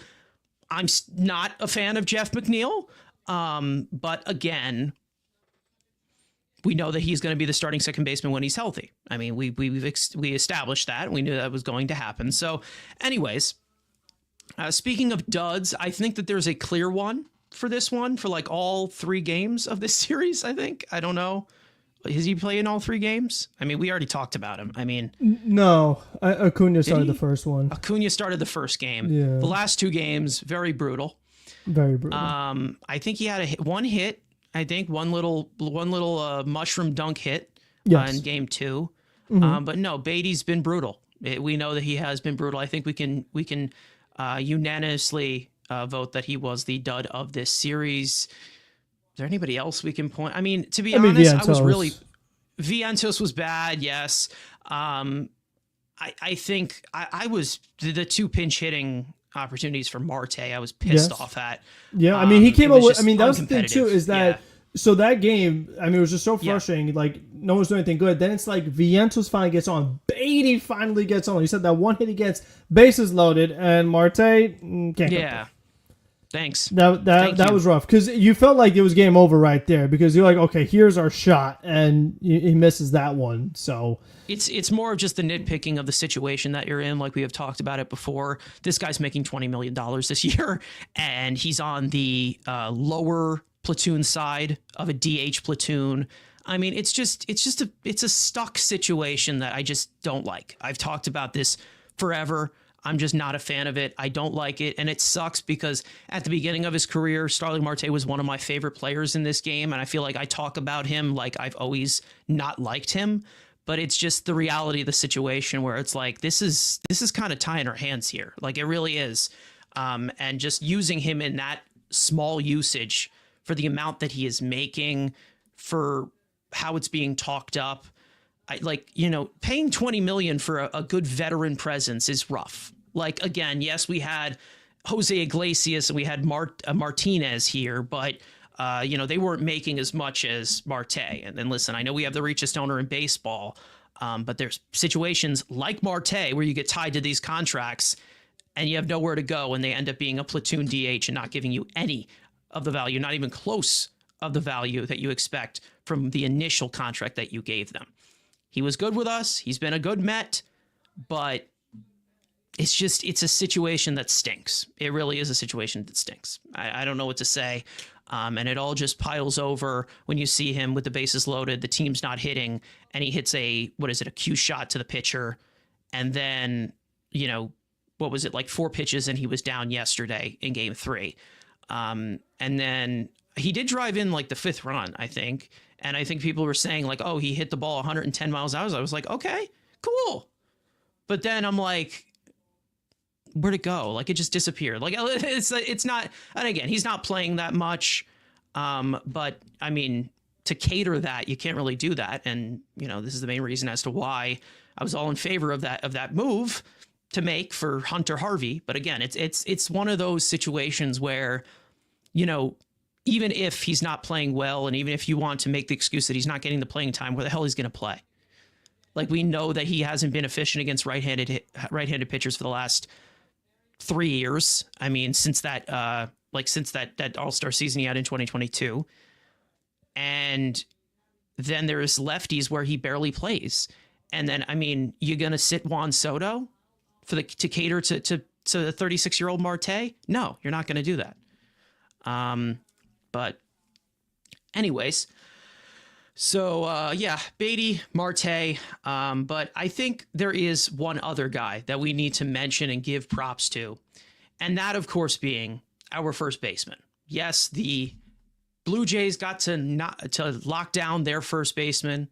I know there's been talks about the Mets maybe going after Vlad. It's not going to happen. So other than that, we're stuck with Pete Alonso right now, who is one of the hottest hitters in all of the league right now, and he's been phenomenal. And yes, this is a small sample, and like I've said with the bullpen, what we were talking about, it's all really just more of what the tools that he is showing on display, because he looks like a completely different hitter than he has looked these last 2 seasons, where it looked like he was going to be a guy that regressed, and he's making us eat our words as of right now, as to what player that he is. Who knows if it sustains, but I do want to talk about Pete Alonso as, the polar bear that he is. The man's out of hibernation, and I'm going to show you the first 25 batted ball events that he has had. You are looking at 18 of them are considered hard hits. Hard hits have an exit velocity of 95 miles per hour. And you are seeing a very balanced hitter right now from Pete Alonso. Average exit velocity is at the level that Aaron Judge has done for his entire career. So I don't know if that's going to sustain. But overall, he is hitting the ball fantastic. Not to mention, you are seeing a lot of balls in the air. You're seeing a lot of line drives, another thing. 0 pop-ups so far. He has not popped up yet, which was something he was doing almost exclusively besides groundouts last year. And again, hitting the ball very, very hard, of course, like we have seen. I have not seen him hit the ball hard at this rate for a while, and it's been very, very refreshing to see. Now, obviously, of sustainability, he probably won't keep up this 1,000+ OPS that we are seeing. But again, with probability, and that little sector that I have in the bottom right there kind of shows you the difference, that there is even a little bit more to come as to some of the contact that he is making, the overall quality of contact. We obviously have hit probability, which is expected batting average, and 280, higher than his batting average at this current moment. Expected slugging is 746 at this current moment. And that is higher than his slugging percentage. And then the big one, which is something that we look at for quality of contact, which is, I mean, this is at an elite level. We talked about Brett Beatty being in the 1st percentile. Pete Alonso at this current moment to start off the year is at a xwOBA. And again, this is in colder April weather of he has a 487 right now. That says 465. So again, he is making phenomenal contact, and he is just being the polar bear that we know that he is capable of being. And it really looks like a very simplified approach. And I want to talk about that simplified approach as well, because he's totally locked in right now. Because I want to show you by zones of overall swing decisions that we are seeing from Pete Alonso, and the overall reach that he is giving, and some of the competitive swings that he is giving. The man just looks like the best hitter in the lineup. He looks locked in every single position. Now, obviously, these are different small samples, but all you really need to look at is the colors. And for 2024, swings by zone in the top left right here, you see over 200 swings in the bottom right corner of the zone, the down and away slider, which we know killed him all year last year. And as for compared to 2025, you are seeing a lot less swings of offering at that down away slider in the left-handed batter's box. Looking at swing length, we have talked about it, Pete Alonso has talked about it. We've seen some stories from Steve Gelb saying, I was reaching a lot. I was definitely lunging at a lot of pitches in the zone. Now, even if you are looking at it from swing length or just overall pitch selection in general, and overall plate discipline, Pete Alonso with swing length, Savant kind of calculates this. I think it's like the forearm to the end of the bat. So it's in feet how it is calculated. So that down and away swing length that he had, 8.0 feet of a swing length. So he was lunging a lot. The down and away this year, it's 7.9, which is a lot less. And not to mention with the tremendous bat speed that players have these days, that's quite a difference. Even though it may look like 0.1 in feet, it's definitely quite a difference. So even with the swings that he's taking, which have been 7 on down and away so far, he is definitely locked in this way. It's not just, the competitive or he's walking a lot or whatever. It's just the overall swings and the overall pitches that he is seeing. He's in full control at the plate right now. And who knows if this is going to keep up or whatever. But there has been a lot of adjustments that have been made by Pete Alonso, and he looks phenomenal out there. And this is the type of Pete Alonso that we know that he is capable of being. Frank, I will turn this over to you, of course. He's hitting the ball hard. He's making a ridiculous amount of contact. We've seen 3 homers so far. We've seen a couple of extra base hits. He for the more traditional fans, he's driven in 11 runs so far in these 9 games. He just has simplified a lot of things, and he just looks competitive. Like it's 9 times out of 10 he's putting up a competitive AB. And that's exactly what you want. And it's also something that I feel like we all expected he was capable of with a hitter like Juan Soto in this lineup, to kind of stretch things out and deepen it a little bit and protect him. So at this current moment, Pete's been phenomenal. I mean, he really has, and he's been the best hitter in this lineup so far. And I give full on credit to him. And it's been excellent. I mean, I feel like I'm looking at 2022 again, maybe 2019 if the weather gets a little warmer at some point, with the potential that he's hitting at right now. So it's been great. I've loved every second of it, what I've seen from Pete Alonso, because we all know that if Pete Alonso hits, this team is going to succeed, because there's a lot of pop in that bat.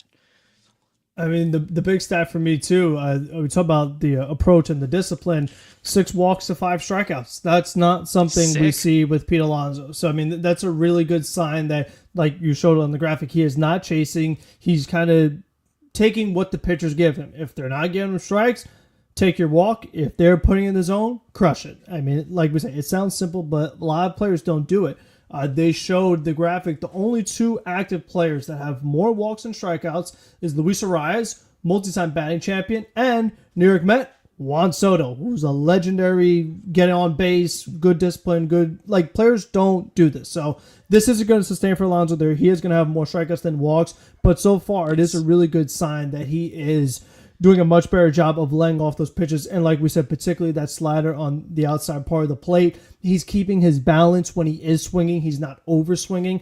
And they showed the really good graphic I liked a lot was that he had the home runs that he has to right center and right field in general. Yeah. It's almost already equaled what he had of the regular season last year. So it's like he has that natural power that if they are going to be pitching me away, we'll just go with that pitch because you have the power to do it. Not everyone does. So a lot of guys like, oh, if I'm going to hit, I have to pull. But he is one of those rare players that he does not need to because of that natural power he has. So that's been really awesome to see. And, you know, like you said, you look at just all the other things.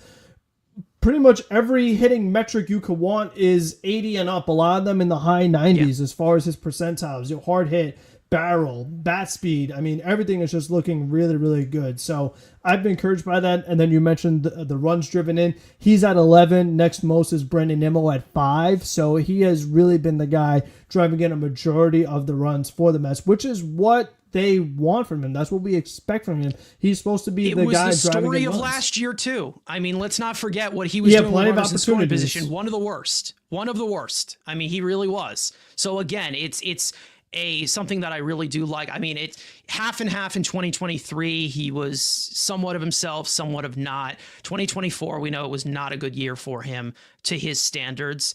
I mean, I'm looking at a Pete Alonso that looks new and improved right now. Will it sustain? Who knows? But this is what we know he is capable of. We know how much damage this guy can do.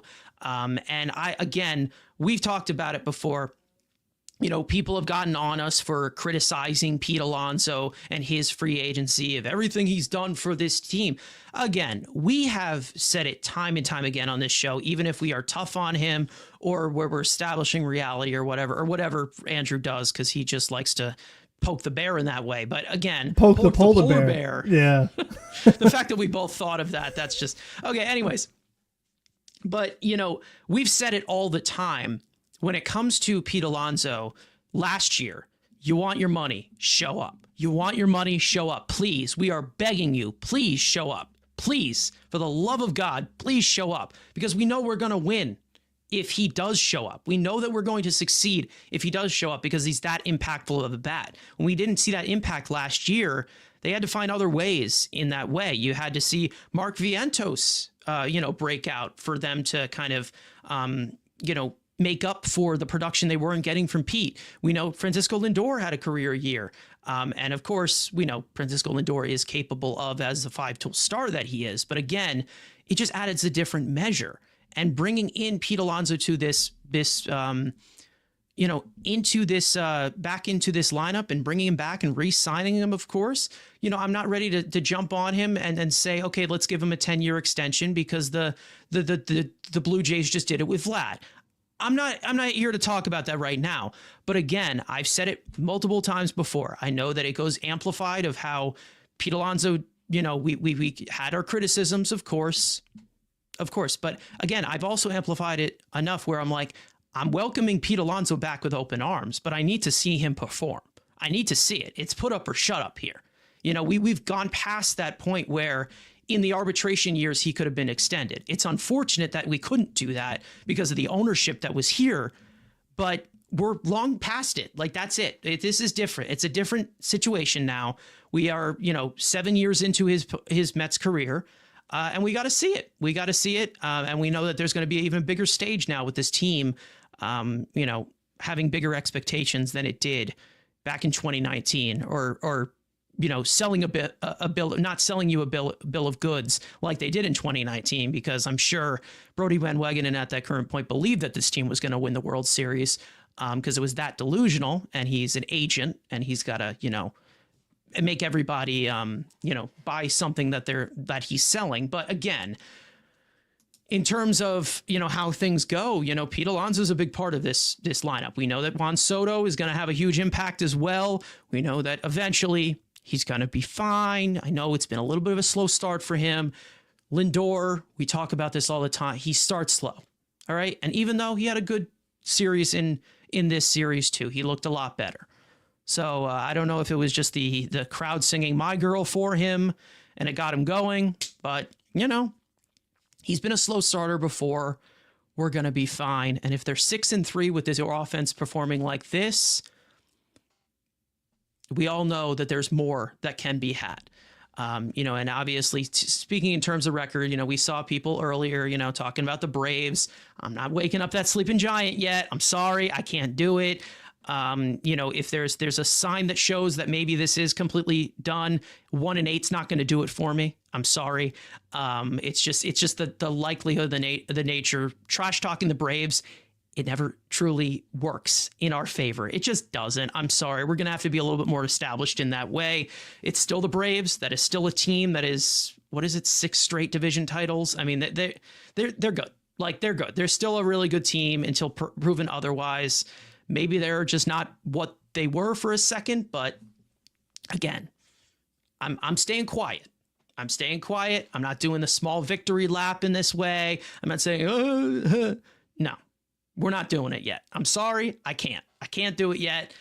I'm just going to wait it out. Maybe, who knows? Maybe we make them wake up when we play them. Who knows? We saw the Nationals, obviously, a few years ago, plenty of games under 500 and then win the World Series. 19-31 to start the year. Won the World Series. Still a lot of baseball left to be played. Yep. 162 games, like we have said, with this pitching staff, with the hitting, with the health, piecing things together. Same goes for everybody else in this league. Braves have played 9 games. We've played 9 games. There's still plenty of games left. So I am not hanging my hat on the Braves being 8-1. Am I happy that the Braves are 8-1 because they annoy the shit out of me and they haunt my nightmares? Sure. But I'm not going to hang my hat on it. Sorry. And if you do want to hang your hat on it, go ahead. Troll your fellow Braves fan. It's fine. But, things can change at any point. We saw the Mets change very, very quickly. They were in the dumpster on May 30th last year. And since then, they rose up. I know that history is not on their side. A team that started 1-7 has never made or 0-7 has never made the playoffs before. But we know what that Braves team is capable of. And even with them not fully healthy, they made a bid for us in those final 2 games. They're still a good team. They're going to be around for a while. So they're good until proven otherwise. Anything else that you want to add in for this one? Because I do want to move on to the upcoming series that is going to start in about 20 minutes, 30 minutes. So we had to squeeze this one in to 5 o'clock because it was the best window for us. Obviously, with me going to the game, I kind of had to gather some things when I got back. So either way, upcoming series or series that's going to start in a few minutes as we're currently recording this. We have a 3-game set against the Miami Marlins once again, this time at Citi Field to finish up a 6-game homestand before we go out to Sacramento. I can't believe this. We're playing Major League Baseball in Sacramento, but that's a different story. Hi, Dad. Anyways, upcoming series preview. I do want to do a little bit of a rundown here. Kodai Senga gets the ball tonight. We don't know what the pitch count is going to be. Maybe it's a little bit higher. Maybe it's a little bit lower. And that will be at 7:10, of course, as we're currently recording this, in about a half hour. He will go up against Valente Bellozo, who the Mets, I think, had like 2-run ball over 7 innings against last year or something. He will get the start against him. That would be on SNY. All 3 of these games are on SNY. Clay Holmes gets game 2 against Connor Gillespie. That is not the Connor Gillespie that homered against us in 2016. Different Connor Gillespie. Clay Holmes going to be looking to go a little bit deeper into the game after 2 starts of 4 2/3 innings. And then game 3 will go to Tylor McGill, as he opened up this homestand, and he will close this homestand up against Max Meyer, a former prospect who has struggled to grab his footing in the major leagues. That will be on April 9th, and that will be at 1:10 p.m., like we've said, on SNY. And as for today, as we've seen it, let's get into the starting 9 that we have going into the game, since it's about to start. Little bit of a difference towards the bottom of the lineup because we know that they have not produced well. Beatty is on the bench after the struggles that he has had. Siri has struggled at the plate, so he is out. and Hayden Senger in there with Luis Torrens on the shelf for a few days. The top four is the same as it usually is, and then there is one point of emphasis with Mark Vientos that I said early on, that I said hold it on this discussion. I talked about this before the season even started, of protecting flaws, not just power protecting, making the lineup deeper. This is the way that I wanted to see Mark Vientos be protected from the very beginning, with two guys who can give you, before him and after him, that can give you competitive ABs and force the pitcher to give him more pitches to do damage against. For me, it's always about flaw protection, and it's always about creating the most damage. We know that Jesse Winker will give you competitive ABs. Brandon Nimmo will give you competitive ABs. Pete Alonso, apparently he's the most disciplined hitter known to man now. He's walking more than he's striking out. But again, with my preferred lineup, like I said early on, like weeks ago, I wanted to see the flaws of Vientos, because we know that there are, and there's a lot of chasing, a lot of swings and miss there, that I wanted to see them protect his flaws with guys who are competitive.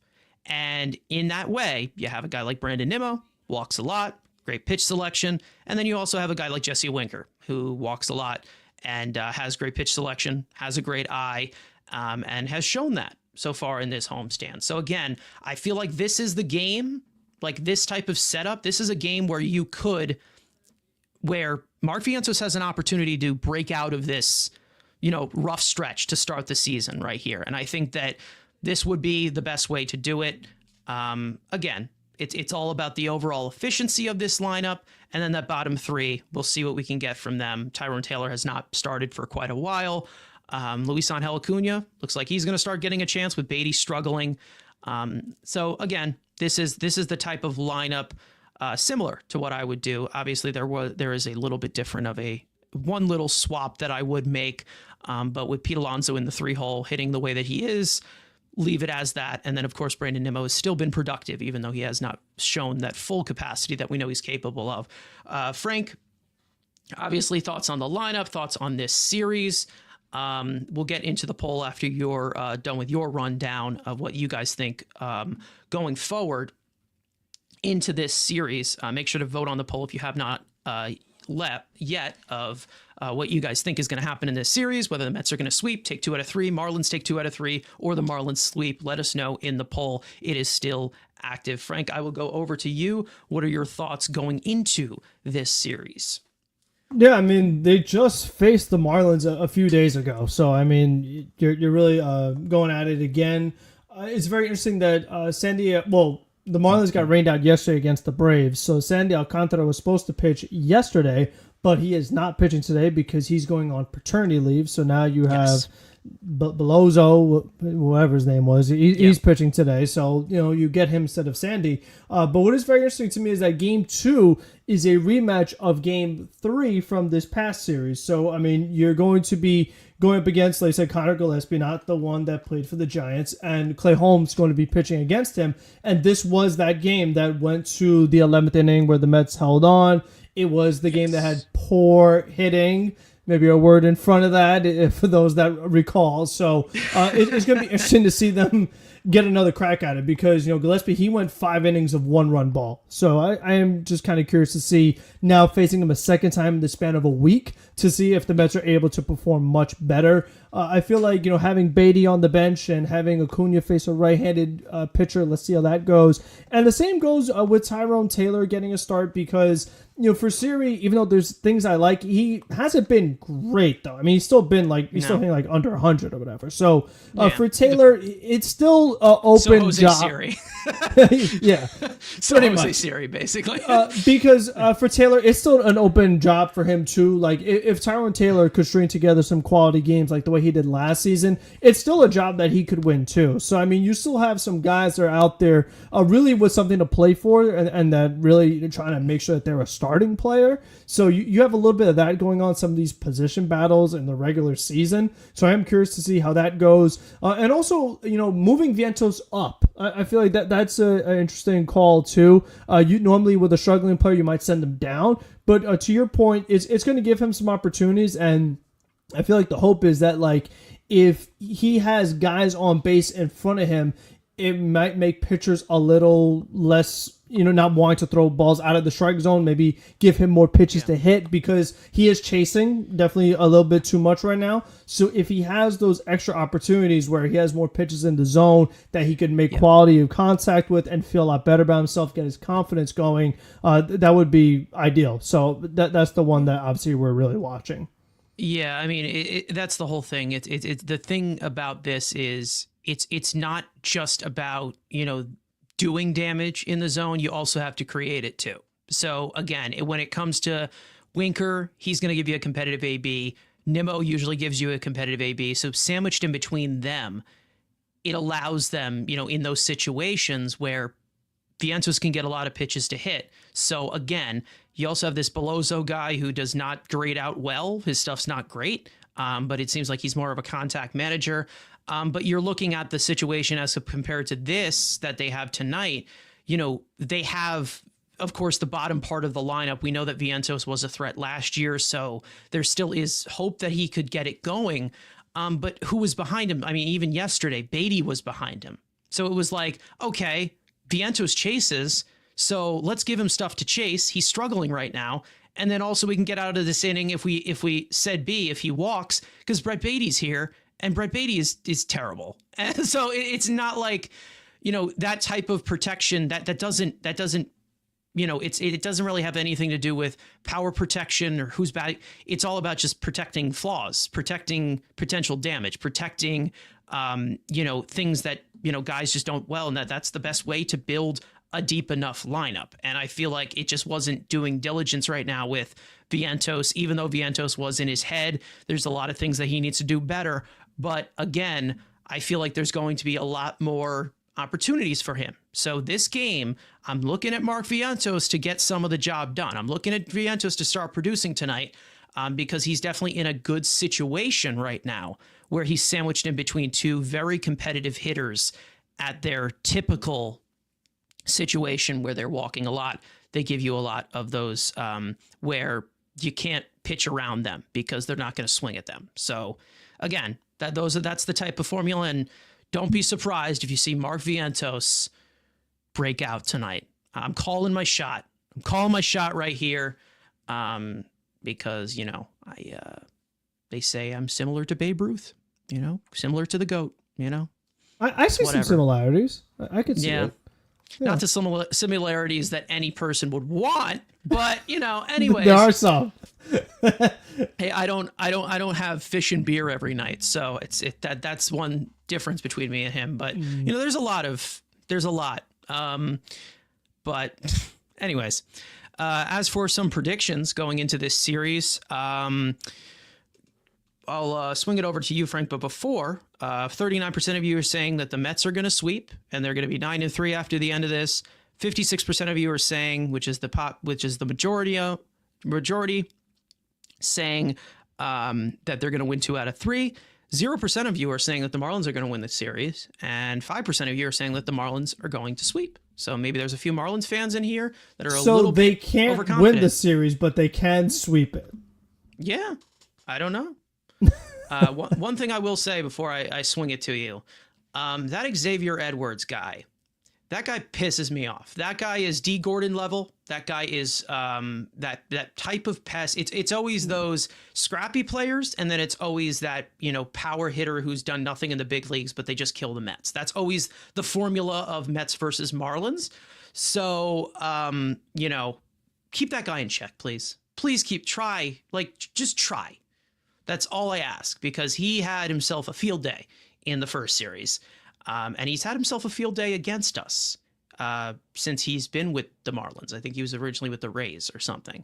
But as for some predictions, what are you going to go with? I'm going to go with that they take 2 out of 3 here, because the ball always just rolls the Marlins way. Some for one game, it just always happens. Yeah, I'll say 2 out of 3. I don't want to get too crazy and be like, oh, let's sweep back-to-back series and win a whole bunch of games in a row.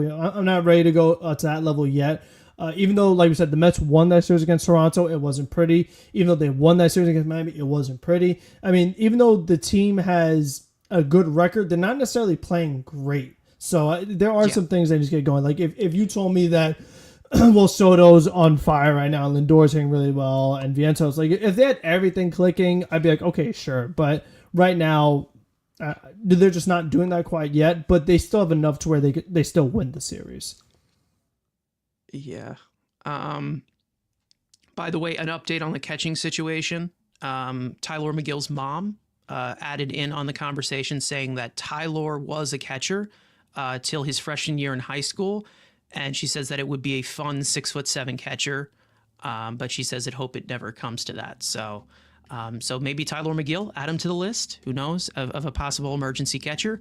One thing that I can take away from hearing that, Francisco Alvarez, get well soon, buddy. That'd be nice, right? And say Hayden Senger, stay healthy today, because we're relying on 9 innings from you to be healthy. That would be great. Awesome. But anything else that I think that we can go over here, obviously with the series starting up in a few minutes, about 15 minutes, for those of you on Eastern Central Time, starts at 7:10.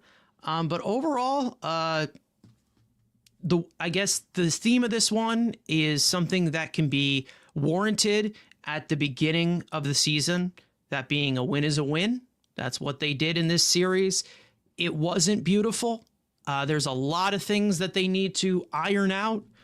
But overall, they are still finding ways to win. And like we said at the top of the show, last year they weren't playing well and they weren't finding ways to win. So we're seeing this team overcome a lot of their struggles to start it out. And it only just shows you of how well this team can perform at their very best. So hopefully it's a more of a sign. I'm hoping the hitting starts to pick up eventually.